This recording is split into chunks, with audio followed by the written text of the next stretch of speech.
O que eu quero é que meu passo seja dado na direção que eu escolhi e não na direção que a sociedade quis me obrigar.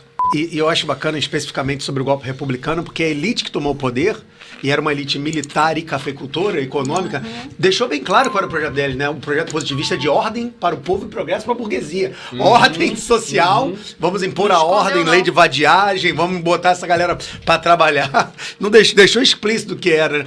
E aí você me lembrou bem das próprias reformas de base. Você falou no começo da questão tributária, quando o João Goulart trouxe a ideia de uma reforma educacional, uma reforma tributária, golpe militar. E Getúlio Vargas, velho, que pegou muito mais bruto e fez um pouquinho de arrumação, o ódio veio pra cima dele. Direito trabalhista, licença maternidade, férias remuneradas, vai acabar o mundo. E o papo sempre é o mesmo. Quando se tinha o processo para exterminar a escravidão oficial, a grita da imprensa era essa: vai quebrar o país, não vai sobreviver. E toda vez, o salário mínimo vai quebrar o país.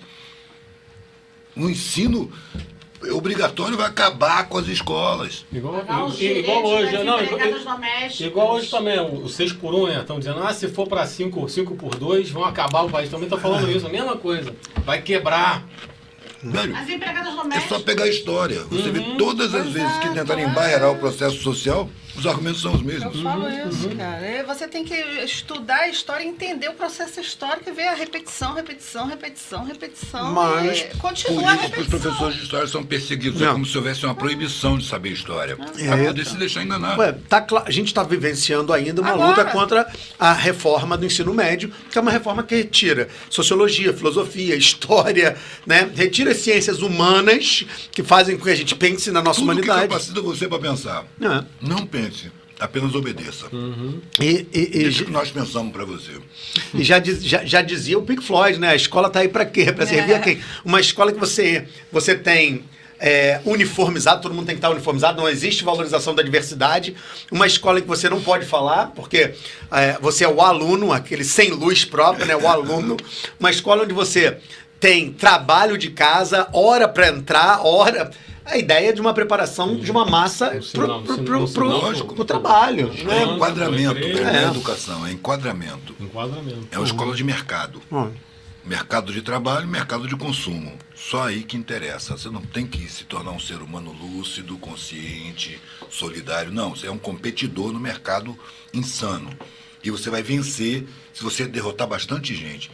Velho, no esporte ainda eu percebi, cara, quando eu ganho uma competição, várias pessoas perdem. Então a minha alegria se faz em cima de várias tristezas. Eu perdi tesão por competir, velho. Eu não quero que a minha alegria seja construída em cima de várias tristezas. Eu não quero causar tristeza. Então eu não quero mais competir. Eu estava no exército ainda, velho. E começou a perseguição aí, porque eu ganhava medalha, ganhava troféu. Que isso, Marinho, tá maluco? Eu falei, não, tenente, tá no evangelho, não fazer com o outro que não querem que faça com você. Cara, o Fábio falou isso. Ninguém segue Jesus, não, cara. Ninguém. Sociedade não segue Jesus, não. Agora, Aí pronto, aí falou começou a essa semana anotar, aqui. anotava o sapato sujo, roupa mal arrumada, cabelo mal cortado. Cada 3 anotações eu pedi um turno de folga. Caramba. Eu passei a não sair mais do quartel. De tanta anotação que eu tinha. Era uma espécie de vingança, porque eu não queria mais competir. Eu queria aproveitar, Eduardo, porque assim, você é um artista, né? E até queria deixar aqui aberto o espaço para você dizer onde a gente pode acessar a tua arte, quem tiver interesse em comprar, em conhecer, quais são as melhores redes para te acessar. Eu ia aproveitar também de perguntar isso, mas a minha pergunta, na verdade, é para saber... Eu perguntei você antes. Porque a minha pergunta, na verdade, é saber como é que a gente pode produzir uma educação mais humanitária através do campo das artes. Porque é algo que eu sinto muita falta na rede pública e privada de educação. A desvalorização que a gente tem do profissional de arte começa com o conselho de classe, arte não reprova. É aquela matéria que... Como a gente pode, e por que é tão importante a arte ser um instrumento de militância social, de reflexo? A gente sabe que tem gente que vai ser comprado pelo mercado e vai fazer arte para qualquer interesse, mas assim uma arte genuína, né, uma arte que reproduza de forma crítica a nossa realidade, é fundamental para uma educação transformadora? É lógico que é, mano. E a elite dominante sabe muito bem disso, por isso que desqualifica.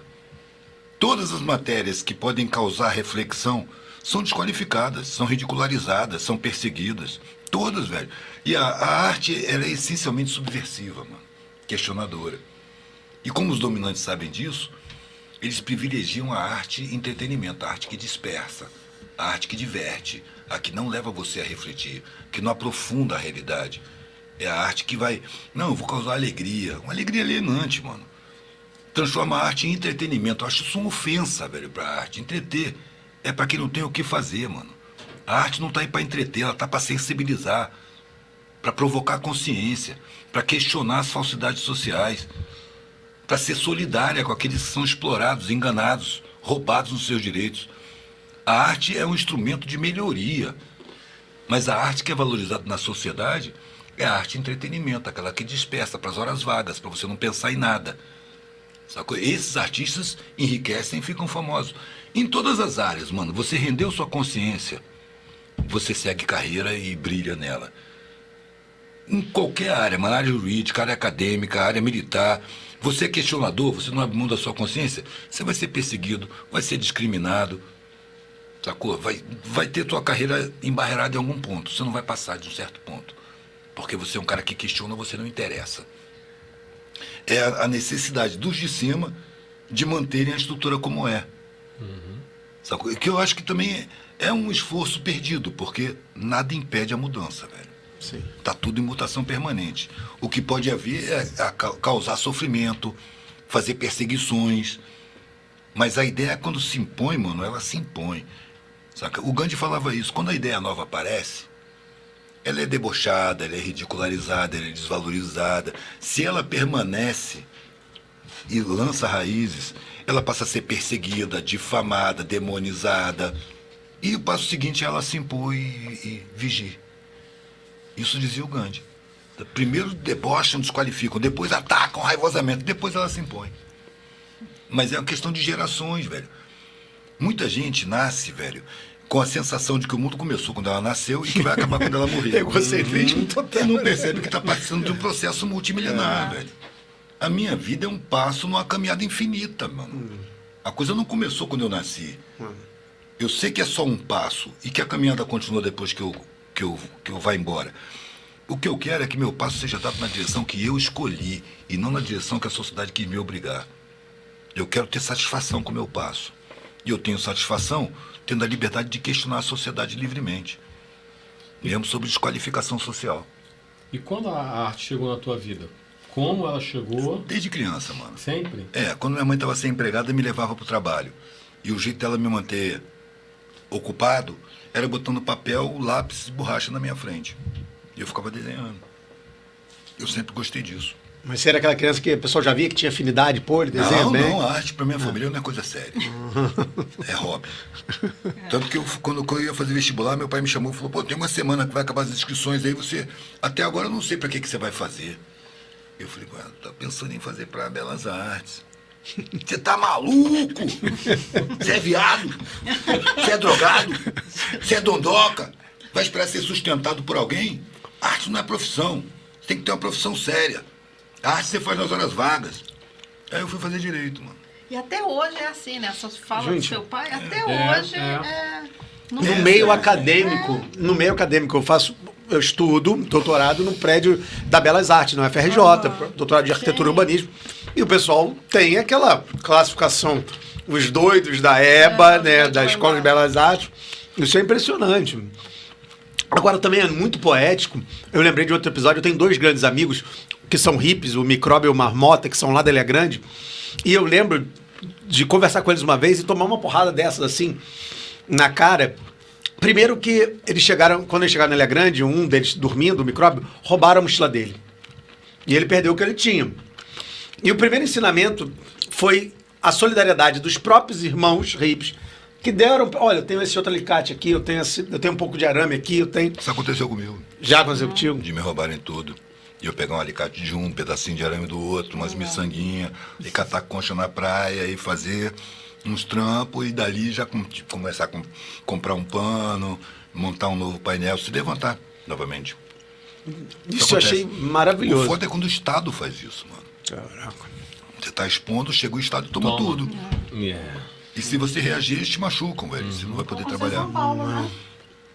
Em São Paulo, né? Acontece direto. direto. Acontece direto. Já aconteceu em Salvador, em Belo Horizonte, no Rio de Janeiro. Ele estava com tudo dele. Quem é que não vai para cima do que estão levando, que é o teu sustento? Não, você não vai para cima porque senão você se machuca. E aí, quer dizer... É quando eu preciso estar saudável. Deram um tiro nele. Ah, você está falando do congolês. Exatamente. Aí, quem é que não vai para cima do seu sustento? Qualquer um vai para cima do seu sustento. Não. O cara morre. Quem é esperto não vai. Não vai porque é que nem matar uma abelha junto da colmeia. Você tá com um cara desse, você parece um monte e fazem muita covardia com vocês. Podem te sequelar, quebrar seus dentes, quebrar seus ossos. É o primeiro. Eles são treinados para isso. Sempre que eu sofri esses achaques, eu nunca encarei essas pessoas como gente. Para não ter raiva pessoal. Eu encarava essas pessoas como o Estado. Isso é o Estado. O sistema, né? Eles são treinados para serem assim e são reprimidos se não forem. Então é a sociedade que está me atacando, não são essas pessoas aqui. Mas eu acho que tem um quê de má índole para a pessoa aceitar. Não sei, eu posso estar sendo preconceituoso, de fato, mas... Quem se adequa a isso? Tem gente que tem prazer em fazer isso. A polícia atrai um monte de sádico. O cara que entra para a polícia realmente com intenção de causar paz, de fazer a segurança pública, ele vai ser um frustrado, mano. Eu conheço vários que são gente boa pra caralho, sargento e tal. O cara tem que tomar um monte de remédio pra dormir, mano. Não, e vai pro administrativo. Ele tá num ambiente hostil. Ou isso, eu conheci gente, o cara fez um curso de enfermagem, não, vou trabalhar no hospital. O outro fez o mecânica. Meu pai sempre trabalhou no exército, né? Na parte burocrática, porque ele estava na rodoviária, todo mundo da rodoviária dormiu lá em casa, né? Chegava famílias, não sabia nem quem era. Todo mundo lá para casa, dormir lá em casa. Então a gente já se acostumou de todo mundo que chegava na rodoviária, não tinha onde dormir, e era para casa até onde tem onde dormir. Então ele trabalhava na época de ditadura militar, então ele nunca trabalhou na rua. Ele sempre foi serviço. Não, ele era honesto e expulsavam ele. Foi expulso da rodoviária, que queriam roubar, ele não deixava. É isso. Então botaram ele no exército, mesmo ele sendo da polícia. Mas é engraçado, e a gente acaba voltando para um ponto que é a solidariedade popular, né? É impressionante. Isso é uma parte que vocês estão falando, mas eu posso relatar a minha família. Minha família é nordestina. Meus avós, mesmo tendo muito pouco e morando muito longe do centro do Rio de Janeiro, que eles moravam em Seropédica, eles eram uma casa que abrigava quem vinha da Paraíba.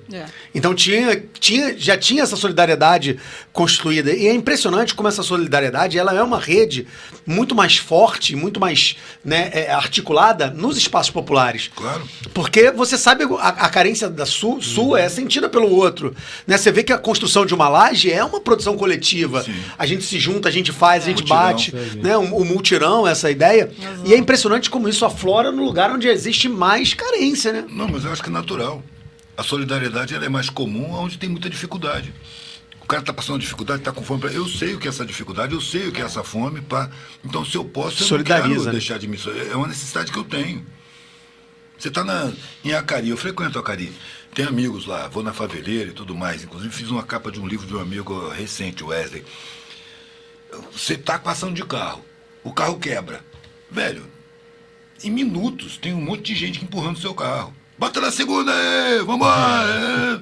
Ali a solidariedade é natural, porque é uma área de muita dificuldade.